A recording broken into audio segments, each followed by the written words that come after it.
Olá, você é sempre bem-vindo à série O Caminho. Esse é o mundo em que vivemos. Bilhões de habitantes de diferentes raças, gente que acredita em tudo, em ídolos, em vacas, em almas desencarnadas, milhares de religiões. Gente que ora, gente que medita, gente que reverencia a Buda, a Maomé, a Confúcio, a Jesus Cristo. Os mestres são muitos. Que caminho seguir? Você certamente já ouviu falar, religião não se discute. Você tem a sua, eu tenho a minha e ponto final. A visão dessas pessoas é que existem muitos caminhos e que todos levam a Deus. Mas será essa a visão de Deus? Hoje, só no cristianismo, existem mais de 40 mil denominações e cada líder, cada membro afirmando ter a verdade. Quantas verdades será que existem? Existe uma igreja verdadeira? O tema de hoje está imperdível, o caminho estreito. Senhor nosso Deus, obrigado porque mais uma vez os seus filhos chegam até aqui esse lugar. Obrigado porque mais uma vez, Senhor, nós podemos chegar à sua palavra e extrair dela o que é a razão do viver. Quanto mais estudamos a sua palavra, Senhor, mais nos comprometemos com o Senhor. E às vezes quando olhamos, Senhor, parece que fica mais difícil.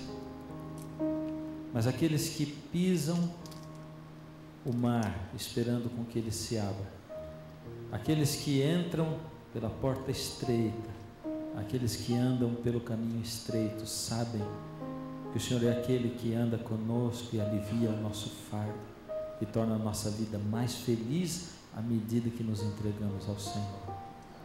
Toma-nos nas suas mãos, Senhor. Dá-nos a força e o poder que precisamos. Temos nos chegado até o Senhor porque o que mais desejamos na nossa vida é estar ao seu lado. Dá-nos a luz que vem do céu, em nome de Jesus. Amém. Boa noite a todos. Boa noite, bem-vindo você que nos ouve pela Rádio Novo Tempo ou que nos assiste pela TV Novo Tempo, na igreja, numa casa, num salão. E bem-vindo você também que está aqui essa noite, né? Hoje, quando acabar o nosso programa, vão faltar 4 noites para terminar essa série aqui. Passa rápido, não passa? Para mim passou rápido, viu? Agora há pouco eu estava começando e aí pensando assim, puxa, ainda faltam tantas noites, né?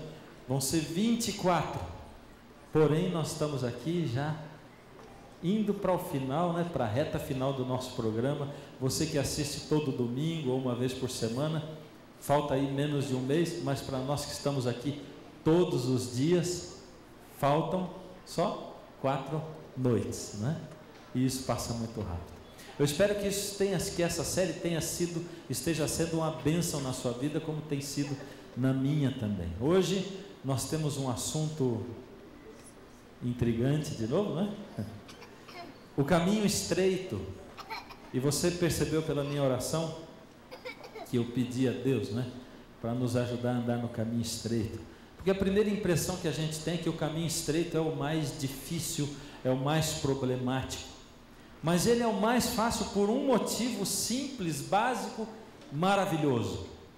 Porque no caminho largo, embora ele possa parecer mais largo, nós não temos a ajuda daquele que torna o caminho fácil. Só no caminho estreito é que a gente tem a ajuda do Senhor Jesus. E é por isso que ele se torna o melhor caminho e o mais fácil de todos, porque é ali que ele está conosco. Pergunta: preciso de uma igreja? Você vai ver que hoje eu vou fazer assim um amalgamado de tudo que a gente falou esses tempos atrás, ou de muitas coisas, porque a mensagem é assim, você vai estudando cada mensagem, uma mensagem a cada noite, e nós vamos abrindo um caminho aqui, e outro aqui, e outro aqui, e outro aqui, e você vai vendo que eles vão se encontrando e se afunilando para fechar num lugar só. E a palavra de Deus é assim, toda ela converge para o centro, que é o Senhor Jesus, o seu evangelho. Por isso, hoje você vai ver assim um pouquinho de cada coisa que nós estudamos e vai ver como tudo se encontra no meio, no centro, que é o Senhor Jesus. Preciso de uma igreja, sim ou não? Isso, hoje eu quero que você participe comigo, não é? Qual é o dia que eu não quero, né? Todos os dias. Mas vamos lá, preciso de uma igreja, sim ou não?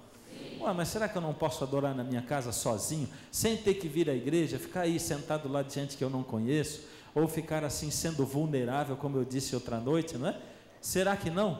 Vamos ver o que diz a palavra de Deus. Vamos para esse lado primeiro. Hebreus 10, 25.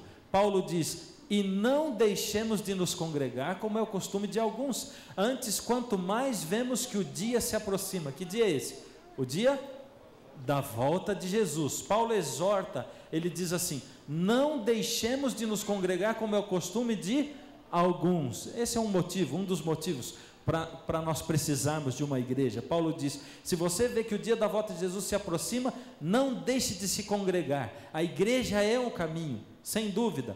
Mateus 18, 20, Jesus diz assim: porque onde estiverem 2 ou 3 reunidos em meu nome, ali eu estou no meio deles. Você viu que ele não disse um, ele disse 2 ou 3. 2 ou 3 por quê? Porque precisa de mais gente para que haja unidade, para que haja comunhão. Como eu disse para vocês outro dia, por isso que Deus não é uma pessoa, mas são 3. E não são 3 deuses, mas é um Deus só. Deus é Pai, é Filho e é Espírito Santo. Porque senão o que Deus diz a respeito dele na sua palavra seria mentira. Como por exemplo, Deus é amor. Como é que Deus pode ser amor se ele não tem com quem compartilhar esse amor? Por isso, antes de Deus criar tudo, só Deus existia. Deus Pai, Deus Filho e Deus Espírito Santo. E Deus tinha condição de ser amor, porque ele era 3 pessoas, e eles podiam usufruir e compartilhar o amor entre eles. Deus é amor. O amor tem que ser compartilhado. Uma igreja só pode existir se houverem 2 ou 3 pessoas, ou mais pessoas reunidas, para que o Senhor possa estar ali. E quando o Espírito de Deus se manifesta, as pessoas que estão reunidas passam a ter um só propósito e um ideal. E aí existe problema, porque se na sua igreja, ou se aqui nessa igreja, as pessoas que estão reunidas não têm o mesmo propósito e o mesmo ideal, nós deixamos de ser uma igreja, ou deixamos de ser a igreja do Senhor. Então, Jesus disse aquilo: onde estiverem 2, e tem mais. A palavra igreja vem do grego, eclésia, que quer dizer congregação. Congregação inclui uma pessoa. Sabe por que eu dei essa parada? Porque quando eu leio essa palavra eclésia, eu lembro do meu nome, meu sobrenome. Porque iglésias, como nós falamos, que é iglesias, é espanhol e é igrejas, não é? Eu tinha que ser pastor mesmo, não é verdade? Quem tem igreja no nome. Deus sempre teve o seu povo, o seu remanescente, os guardadores do seu evangelho. Daqui a pouco nós vamos lembrar o que é remanescente. Mas durante todo o tempo, você lembra que nós fizemos aí 2 vezes menção disso aqui? Por exemplo, Deus ensinou para Adão qual era o modo de se salvar. Mostrou para ele o cordeirinho sendo morto e disse: olha, a salvação não está dentro de você, está fora de você. Cada vez que um filho seu pecar, um cordeirinho vai morrer, para mostrar que eu vou morrer por você. O seu pecado está causando a morte de Deus, eu morrerei por você. E Adão passou para o seu filho, 7, e foi continuando, e a Noé, e depois a Abraão, e Deus fez uma promessa a Abraão e disse: você vai ser uma grande nação. E realmente, depois ele foi avô de Jacó, que teve 12 filhos. Jacó teve o nome mudado para Israel, e esse foi o povo de Israel, e eles continuavam levando o evangelho de Deus, e depois veio Moisés e Jesus, e todos eles levando o evangelho de Deus e pregando para outras pessoas. E Jesus chegou, e Jesus confirmou tudo o que havia sido dito no Antigo Testamento a respeito dele, e com Jesus veio o cristianismo, a igreja cristã. E hoje, qual é a igreja? Quem é que leva a doutrina do Senhor? Quem é que leva o evangelho para ser pregado? Quem é? Quem é? Quem é a igreja? Nós coisa nenhuma. Eu já falei nós coisa nenhuma umas 5 vezes aqui para vocês, hein? Nós coisa nenhuma. Quem é a igreja? Eu sou a igreja. É isso. Isso é muito bom quando a gente está falando coisa boa da igreja, não é? Agora quando diz assim, a igreja é defeituosa, tem problemas. Quem é a igreja? Aí você diz, nós. É porque nós inclui os outros, e eu é só eu mesmo. E tem um hino que a gente canta e diz assim: haja paz na terra, a começar em mim. Tem que começar comigo. Tudo que eu quiser que se estabeleça nesse mundo tem que começar a partir de mim. E hoje, quem é? Vamos lá. Qual era o evangelho? no Antigo Testamento? No Antigo Testamento, o cordeiro que seria morto. O evangelho era: Jesus vai morrer por você. E no Novo Testamento, qual era o evangelho? Hoje, qual é o evangelho? Jesus morreu por você. No Antigo Testamento era: Jesus vai morrer por você. O cordeirinho que você está vendo morrer aqui, derramando sangue, representa que Jesus vai morrer. E eu tenho dito para vocês: cuidado com a autoajuda com U. Presta atenção na autoajuda com L. Porque a autoajuda diz assim: olha para dentro de você, porque Deus está dentro de você, você tem a salvação aqui dentro. A autoajuda com L diz: olha para Deus lá no alto, porque Ele é que é a sua salvação, Ele é que tem a saída para você. Não existe um Deus dentro de você, se você não abrir o seu coração e não pedir que Jesus more lá dentro. E é por isso que lá em Apocalipse capítulo 3 ele diz: eis que estou à porta e bato. Se alguém ouvir a minha voz e abrir a porta, eu entrarei na sua casa, no seu coração. Ou seja, Deus pode estar dentro de você, mas você tem que abrir a porta do coração. Essa é uma porta onde só tem uma maçaneta por lá de dentro. Só você que pode abrir. Ele não arromba. Ele diz: eu estou à porta e bato. Se você, aí vai ter um Deus dentro de você, sim, mas não fica procurando Ele lá dentro se você não chamou Ele para estar lá dentro. Mas Ele está batendo no seu coração. E eu vou fazer uma pausa aqui. Você sabe que Ele está batendo no seu coração, não é? Porque Ele bate muitas vezes aí no seu coração. Ele chama. E tem um hino, outro, eu lembro muito de hinos, lembra? Diz: manso e suave, Jesus está chamando. Vem já, é o que fala o hino. Manso e suave, é desse jeito que Jesus bate. Mas Ele está sempre, insistentemente chamando você. E você sabe disso. Porque você vira as costas para Deus o tempo todo. Vira as costas para Jesus o tempo todo. E quando Ele chega bem perto de você e dá um checkmate, é como alguns rapazes, quando a garota diz assim, e eles vão namorando, vai tudo bem até o dia que ela fala em casamento, e aí ele perde a paixão por ela. Não sei, não estou gostando mais dela. E Jesus vai chegando perto de você e chama, e está tudo bem, enquanto Ele não quer compromisso, mas quando Ele fala de compromisso com você, diz assim: não sei, não estou achando mais interessante aquela série, não estou achando mais bom aquilo, não sei, perdeu a graça para mim, não é verdade? Mas com Jesus é assim. Jesus não fica com ninguém, Jesus só namora. Jesus quer compromisso, coisa séria. Tanto que Ele diz assim: ó, eu sou a videira e vocês são os ramos. E Ele fala: permanecer em mim, não é ficar comigo, nem ficar em mim. Ele diz assim: permanecer, permaneça em mim, é o que Ele fala. Incluía o evangelho algo mais além do cordeiro que seria morto, sim ou não? Nós dissemos que o evangelho era: o cordeiro está sendo morto, indicando que Jesus vai morrer. No Novo Testamento, Jesus morreu. Será que o evangelho incluía algo mais além do cordeiro? Olha a pergunta: sim ou não? Eu quero ouvir sua resposta. Quantos acham que sim? Levanta a mão. Quantos acham que não? Levanta a mão. Quantos não acham nada? Levanta a mão agora, porque a maioria vai levantar agora nesse momento. Estão procurando, não acharam ainda, não é verdade? Mas vamos ver, sempre a palavra de Deus é que tem que nos falar. Ao questionarem se Jesus era o Messias verdadeiro, que prova Jesus apresentou? Olha o que ele disse, João 7,17: se alguém quiser fazer a vontade de Deus, pela mesma doutrina, ou pela doutrina que eu prego, conhecerá se ela é de Deus, se essa doutrina é de Deus, ou se eu falo de mim mesmo. É o que Jesus disse. O que ele apresentou como prova? A doutrina que ele pregava. Doutrina, ou seja, incluía o evangelho algo mais além do cordeiro? Sim, incluía o quê? A doutrina de Deus. Mas o que é esse negócio de doutrina?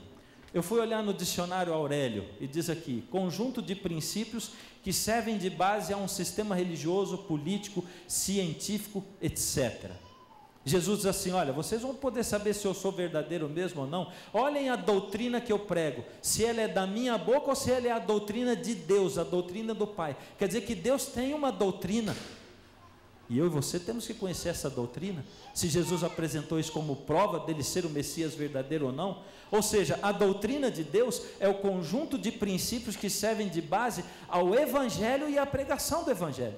Um conjunto de princípios. E aonde que eu vou encontrar esse conjunto de princípios? Na Bíblia, na palavra de Deus, exatamente. Quando teve início a igreja verdadeira, a igreja de Jesus? Agora, hein? Vamos responder para mim? Quando teve início a igreja verdadeira, a igreja de Jesus Cristo? Quando foi? Vou fazer uma pergunta. Com Jesus? Sim ou não? Sim ou não? Quem acha sim, levanta a mão. Bem rápido. Quem acha não, levanta a mão. Ixi, agora tem mais gente em cima. Vai cair o muro agora, né? Todo mundo em cima do muro. Com Jesus ou no Éden? Quando começou essa igreja? Vamos ver. Gênesis 3:8. Naquele dia, quando soprava o vento suave da tarde, o homem e a sua mulher ouviram a voz do Senhor Deus que estava passeando pelo jardim. A Bíblia, na tradução normal, na Almeida Revista Atualizada, que essa é a tradução na linguagem de hoje, a normal diz assim: Deus que vinha pela viração do dia, de tardezinha ao pôr do sol, todos os dias Deus vinha se encontrar com Adão e com Eva, todos os dias. Ou seja, ali Jesus tinha dito: onde houver 2 ou 3 reunidos no meu nome, eu ali estarei. Como ele havia criado um casal, Adão e Eva, e Deus estava junto, aqui é o início da igreja cristã. Agora você imagina, eu estava vendo vocês fazerem um louvor aqui com Oséias, né? E que coisa bonita, como é gostoso cantar para Deus. Agora você imagina como Adão e Eva louvavam a Deus nesse tempo. Imagine só, face a face, olhando para Jesus.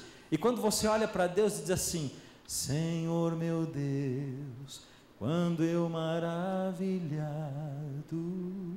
fico a pensar nas obras de tuas mãos. Olha que coisa linda, falando para Jesus, olhando nos olhos dele. Vamos cantar o coro disso aqui? Então minha alma canta-te, Senhor, quão grande és tu, quão grande és tu. Você vai. Então minha alma canta-te, Senhor, quão grande és tu, quão grande. Adão e Eva falavam isso olhando nos olhos do próprio Criador.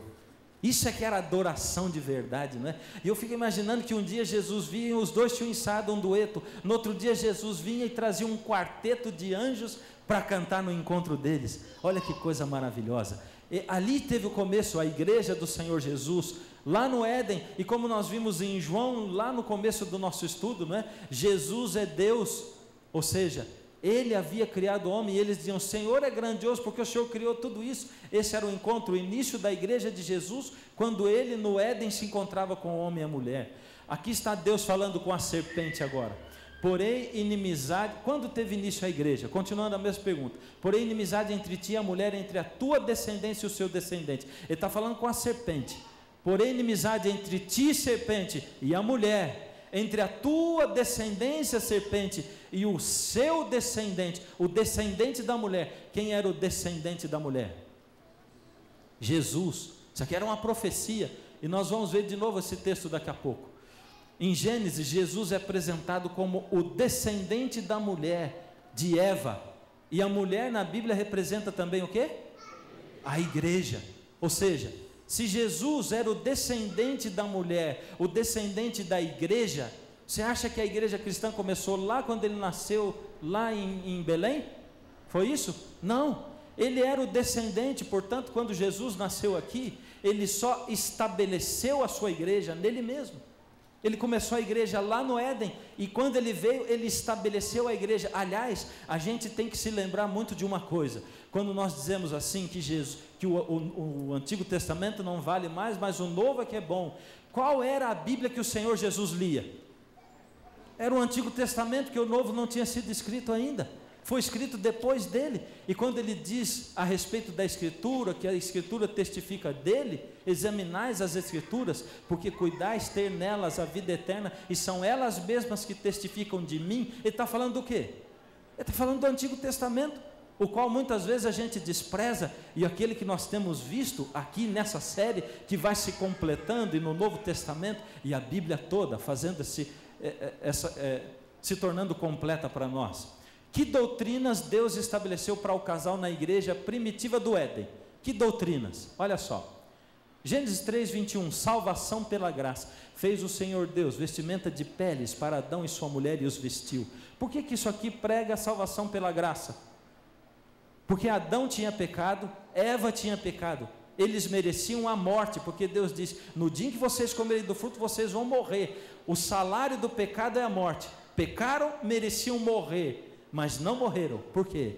Porque o Senhor Deus se ofereceu para morrer no lugar deles. E quando Deus fez vestimenta de peles, para ter essa pele para fazer vestimenta, quem morreu?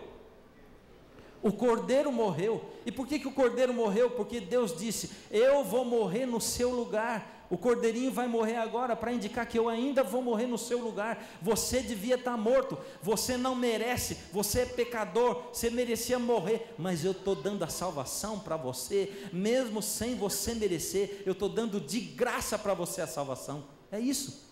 Por isso esse verso prega a salvação pela graça. E nós encontramos a salvação pela graça no Antigo Testamento, em Gênesis, aliás.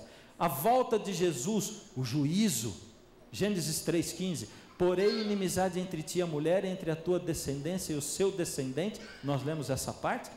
Este te ferirá a cabeça e tu lhe ferirás o calcanhar. Este é quem? Jesus, o descendente da mulher. Este te ferirá a cabeça. A cabeça de quem? Da serpente. E tu, serpente, lhe ferirás o calcanhar. Jesus está falando do dia em que ele iria esmagar Satanás e o pecado e acabar com essa injustiça. Você não tem vontade de ver essa injustiça desse mundo acabando de uma vez por todas? Você não tem vontade de ver tanta desgraça tendo fim de uma vez por todas? Você não tem vontade de ver o planeta harmonioso novamente como ele foi quando Deus criou, de uma vez por todas? Pois aí está a promessa de Deus, ainda no Gênesis, de que o Senhor Deus vai colocar um fim em tudo isso aí, quando Jesus vai pisar a cabeça da serpente, Satanás, e vai esmagar e vai acabar com tudo isso aí. Esse texto fala de volta de Jesus, fala da morte de Jesus na cruz, e fala do juízo também, quando Deus vai julgar Satanás e todos aqueles que o seguem, e Deus vai colocar uma nova ordem nesse mundo. A terceira doutrina que Deus estabeleceu lá no Éden para o casal, está em Gênesis 2,17. Mas da árvore do conhecimento do bem e do mal não comerás, porque no dia em que dela comeres, certamente morrerás. Deus havia dito para o casal: se vocês comerem da árvore, vocês vão morrer. E a serpente diz o quê? Certamente não morrerás. Deus estava dizendo: vocês são imortais, mas se desobedecerem, se desligarem de mim, vão se tornar mortais. Deus estava dizendo: você que hoje é imortal, porque eu, Deus, criei você como eu, imortal, se você desobedecer, se afastar de mim, se desligar de mim, vai se tornar mortal. E a serpente diz: não, você não vai morrer, você vai continuar imortal. Deus estava pregando: a alma morrerá. Não é isso que nós estudamos também? Toda alma que pecar, esta morrerá. A quarta doutrina que nós encontramos lá no Gênesis, a doutrina do sábado. E havendo Deus terminado no sétimo dia a sua obra que fizera, descansou nesse dia de toda a sua obra que tinha feito. E abençoou Deus o dia sétimo e o santificou, porque nele descansou de toda a obra que como Criador fizera. Ou seja, mais uma doutrina que Deus estabeleceu no Éden, a doutrina do sábado. Por que será que Deus queria ter um dia de guarda? Por que Deus estabeleceu isso? Por quê? Nós vamos passar por isso também daqui a pouco. A quinta doutrina, o espírito de profecia. Voltamos no mesmo texto, Gênesis 3,15. Porém, inimizade entre ti e a mulher, entre a tua descendência e o seu descendente, este ferirá a cabeça e tu lhe ferirás o calcanhar. Esse texto é a primeira profecia da Bíblia. Gênesis 3,15. Aqui se manifestou o espírito de profecia. Qualquer teólogo do planeta vai concordar de que esse texto é uma profecia de que Jesus viria, nasceria, morreria e aniquilaria o mal de uma vez por todas, e que juízo viria. Essa é uma profecia. Vou dar mais uma só e depois nós vamos mudar de assunto. Sexta, alimentação. Deus disse para eles: eis que vos tenho dado todas as ervas que dão semente, se acham na superfície de toda a terra, todas as árvores em que há fruto que dê semente, isso vos será para mantimento. Deus estava ensinando ao casal o que eles deveriam comer. E tem muitas outras doutrinas lá no Gênesis. Aliás, todas as doutrinas que Jesus seguiu e que disse, essas doutrinas que eu prego não são da minha boca, são de Deus, todas elas foram dadas para o homem no Gênesis, inclusive os mandamentos, todos eles foram dados no Gênesis, lá no princípiozinho. Agora veja, se elas foram dadas lá no Gênesis, elas foram seguidas pelo povo de Deus até Jesus? Sim ou não? Será que de lá do Gênesis até quando Jesus veio, o povo de Deus foi seguindo essas doutrinas todas? O que você acha? Sim ou não? Ela está dizendo aqui que sempre teve um remanescente. E quando eu falo povo de Deus, eu estou dizendo assim, o remanescente de Deus, a igreja de Deus. Porque tem muita gente que fala em nome de Deus, tem muita gente que prega em nome de Deus, e muita gente que se chama pelo nome de Deus, dizendo assim, eu sou cristão, eu sigo a Cristo, mas não segue o que Cristo fez, não segue o que Ele ensinou, e não segue o que Ele seguiu também, não segue. Mas eu estou dizendo, a minha pergunta é aqui, a igreja verdadeira de Deus, do Éden, será que esses remanescentes, essas pessoas que seguem a Deus, continuaram seguindo ou não? A resposta é sim. Deus sempre teve quem fizesse. Adão, Noé, Abraão, Jacó, Moisés, como eu disse, todos seguiram o que Deus havia ensinado. Será que Jesus seguiu isso também? Sim ou não? Sim ou não? Você tem dúvida? Vamos lá, João 7,17, aquele texto que a gente tinha visto. Se alguém quiser fazer a vontade dele, pela mesma doutrina conhecerá se ela é de Deus ou se falo de mim mesmo. Jesus tinha preocupação de mostrar para todos que o que ele ensinava era a doutrina que Deus tinha ensinado desde a criação. Essa era a preocupação de Jesus. Se você tem dúvida, olha para mim e você vai ver que eu sigo a doutrina do Éden, que eu estabeleci lá. E se Jesus é Deus e ele estabeleceu essa doutrina, por que ele não haveria de segui-la? Exatamente. Ele seguiu. O tempo do fim e a igreja de Deus. E agora? Que doutrinas a igreja deve ter hoje? Que doutrinas? No que ela deve se embasar? Na Bíblia, a igreja é representada pela mulher. Assim sendo, eu quero dar uma voltinha para explicar para você isso aqui. Vamos dar uma voltinha. E quero explicar bem explicado esse texto. Apocalipse 12:17. Esse texto diz assim: e o dragão irou-se contra a mulher e foi fazer guerra. Quem é a mulher? A igreja. Então, se a mulher é a igreja, o dragão é quem?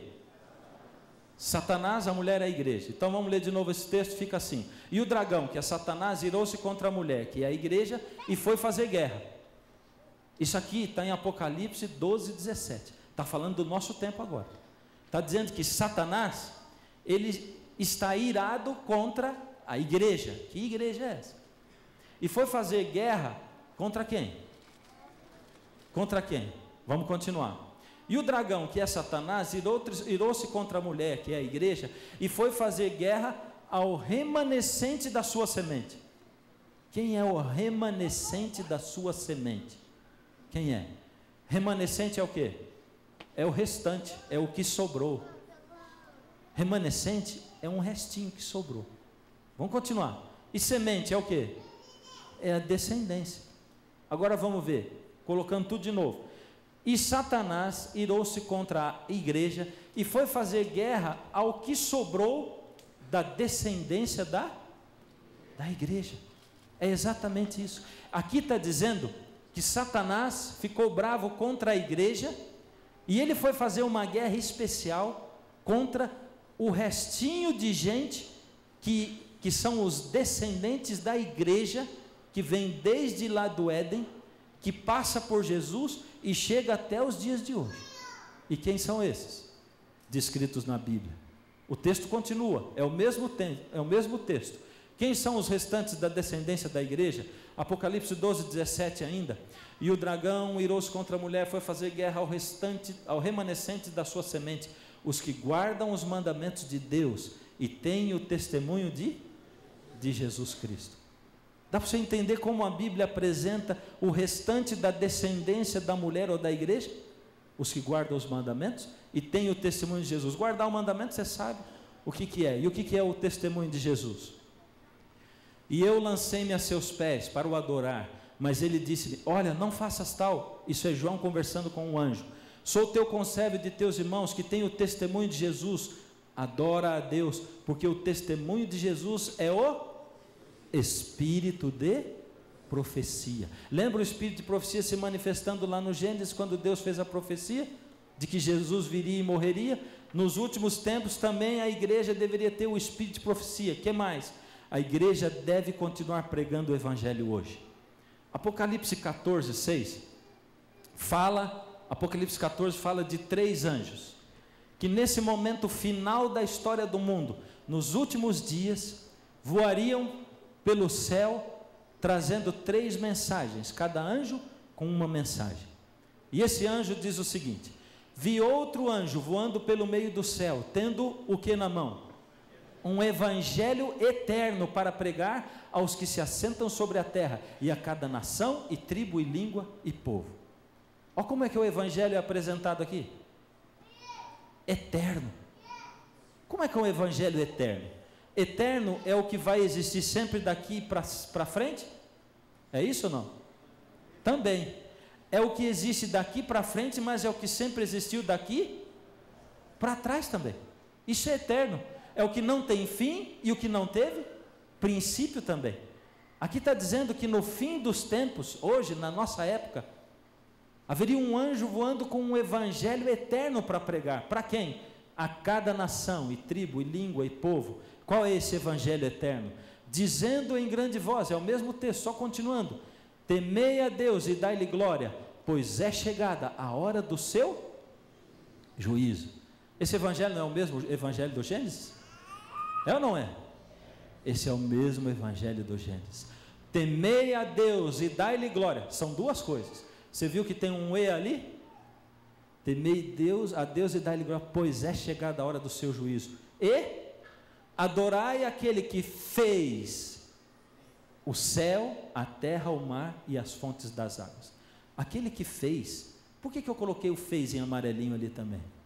Porque esse anjo está dizendo que esse mundo não veio de uma explosão cósmica, que esse mundo não veio de uma ameba unicelular, de um ser unicelular, de uma ameba. Esse anjo está dizendo que nós devemos adorar aquele que fez, que esse mundo tem um Criador. E ele está dizendo que nesses últimos tempos iria ser exaltado esse Deus que é Criador, e que esse evangelho eterno, de que Deus é o Criador, seria pregado. Agora guarda isso na sua cabeça, você não pode esquecer disso. Guarda aí, porque até o fim nós vamos amarrar tudo que nós estamos falando. Agora veja, você se lembra da profecia das 2.300 tardes e manhãs que nós estudamos? Uma profecia que mostrava o dia em que Jesus morreria, e que mostrava também quando começava o tempo do fim, e quando Jesus passaria lá no santuário celeste, do lugar santo para o santíssimo, indicando que começou o juízo. Até 2.300 tardes e manhãs, e o santuário será purificado.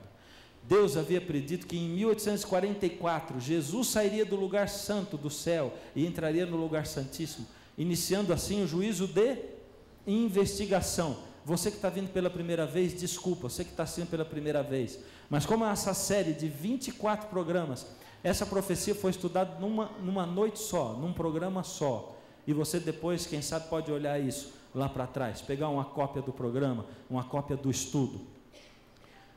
Eu queria dizer para você o seguinte: a Igreja Adventista surgiu com o nome de Igreja Adventista em 1844, pregando a doutrina da igreja verdadeira que existe desde o Éden. Toda doutrina que tem dentro da Igreja Adventista, você pode olhar de lá do Éden, passando por Jesus, até os dias de hoje, você vai ver que é a mesma doutrina. O que se acreditava no Éden, o que Jesus acreditou e o que ele praticou, e aí para diante, é exatamente aquilo que nós pregamos até hoje. Exatamente, a mesma coisa. Pregando entre outras coisas, e eu ressaltei 2. Deus como Criador. E como é que a gente prega Deus como Criador? Guardando porque diz assim: 6 dias trabalharás, farás toda a tua obra, mas o 7º dia é o sábado do Senhor teu Deus, nele não fará nenhuma obra, porque em 6 dias criou Deus os céus e a terra. Você consegue perceber alguma semelhança com aquele evangelho eterno que o anjo trouxe, dizendo a Deus, assim: temei a Deus e dai-lhe glória, porque vinda é a hora do juízo, e adorai aquele que fez os céus, a terra e o mar e tudo que neles há? Você consegue ver uma ligação entre isso aqui? Ou seja, em 1844 começou a pregação do juízo, e se você for ver aquele texto de Apocalipse do evangelho que será pregado nos últimos tempos, assim, que diz: temei a Deus e dai-lhe glória, porque vinda é a hora do seu juízo. Você precisa procurar muito direitinho alguém que está pregando a respeito do juízo que começou em 1844 e que continua até o dia da volta de Jesus. Mas é exatamente essa a pregação nossa. O juízo já começou, ele está acontecendo e vai até o dia de Jesus voltar. Adorai aquele que fez, Deus é o Criador. E quando eu descanso no sábado, eu estou dizendo para todo mundo assim: eu estou acreditando que Deus me criou e que Ele vai cuidar de mim. É isso. E a outra coisa, a mortalidade da alma. Eu estou dizendo, ou seja, desde 1844, a Igreja Adventista prega que quando eu morro mesmo, porque eu sou mortal, e que a minha alma é mortal, e que o espírito é mortal, e que eu fico aguardando até a volta de Jesus, quando Jesus voltará e vai ressuscitar as pessoas. Qual é a data mesmo ali que isso começou? 1844. Nesse mesmo século, por volta de 1850, você sabe o que aconteceu na história do mundo? Lembra que eu tenho dito para vocês aqui? A gente precisa de tomar cuidado e prestar atenção em algumas coisas. Por quê? Primeiro, Satanás conhece a Bíblia também. Ele conhece a Bíblia. Ele só não tem fé, mas ele conhece a Bíblia. Por isso, quando Deus faz alguma coisa, Ele coloca uma contrafação, uma coisa parecida com o verdadeiro, mas que é mentira. Olha só, Ele trabalha nesse sentido. Por isso, sabendo Satanás que em 1844 Jesus ia passar do santuário, do lugar santo para o santíssimo, e que ia começar o juízo, e que esses 3 anjos do Apocalipse começariam aí a difundir a sua mensagem, e que aí ia começar pregado que Deus é o Criador e tudo mais, ali no século XVIII aconteceu o seguinte: surgiu por volta de 1850, um pouco antes, o darwinismo.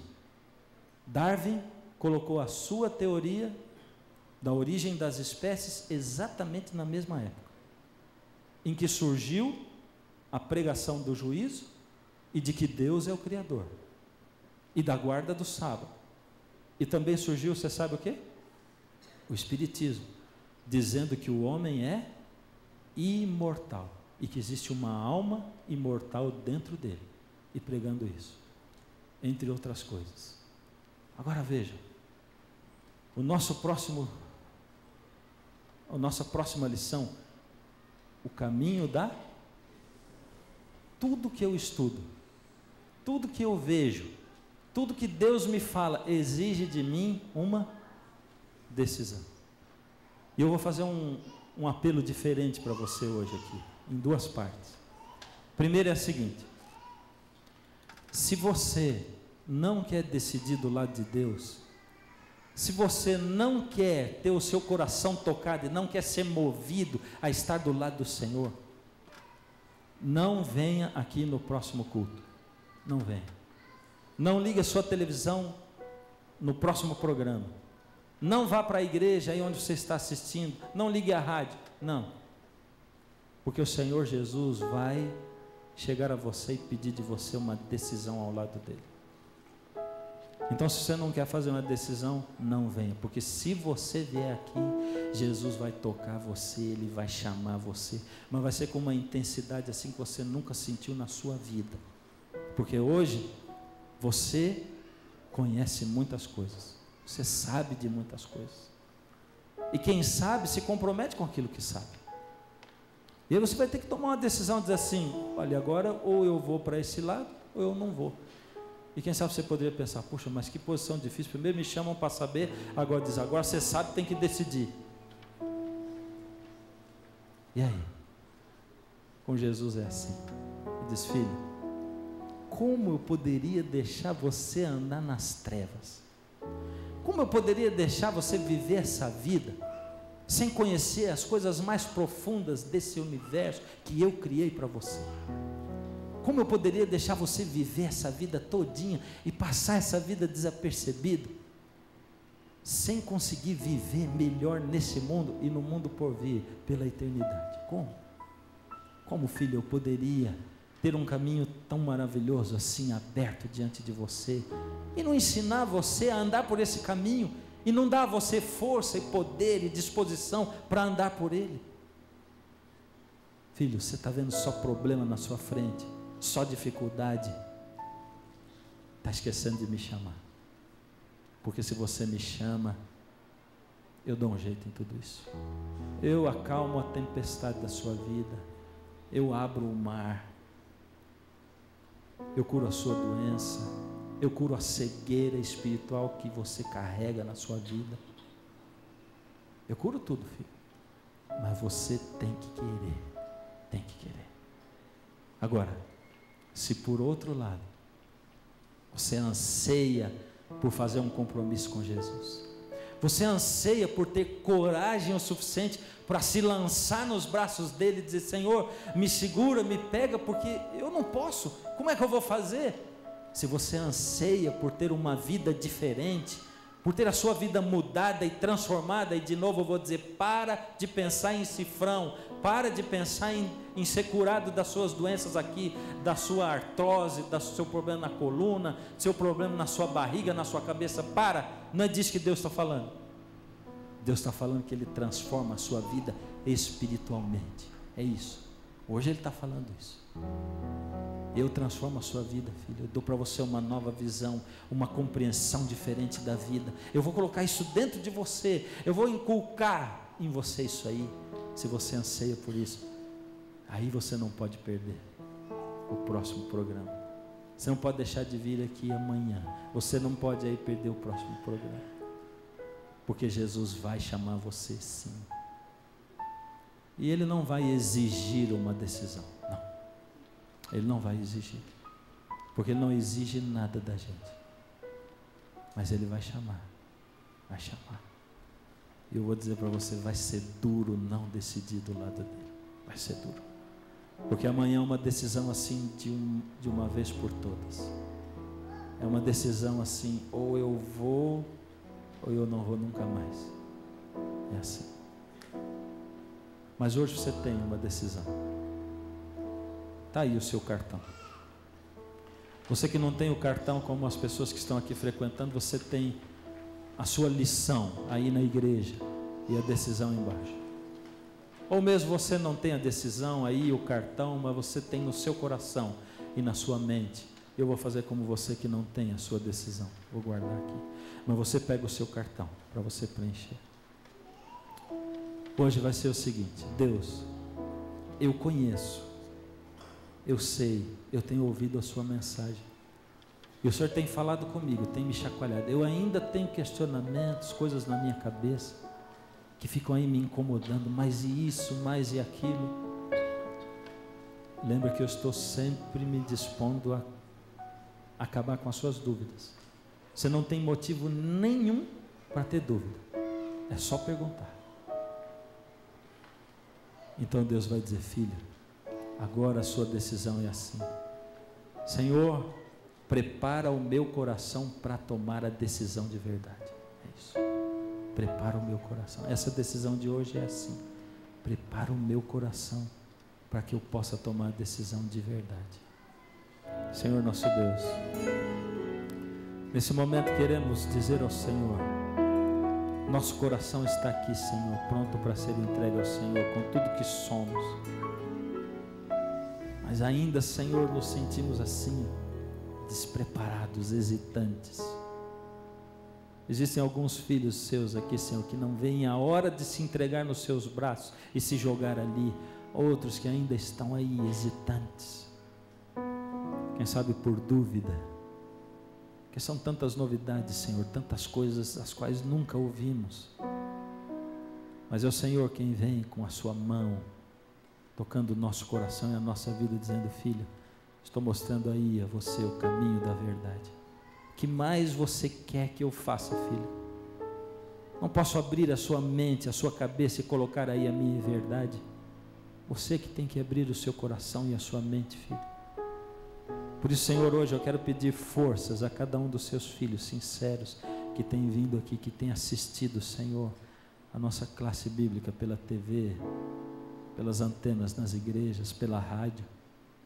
Toma essas vidas, Senhor. O Senhor tem feito maravilhas com as pessoas ao redor do Brasil, ao redor do mundo, mesmo aquelas que ouvem distantes pela TV, pelo rádio. Toma essas vidas, Senhor, nas suas mãos.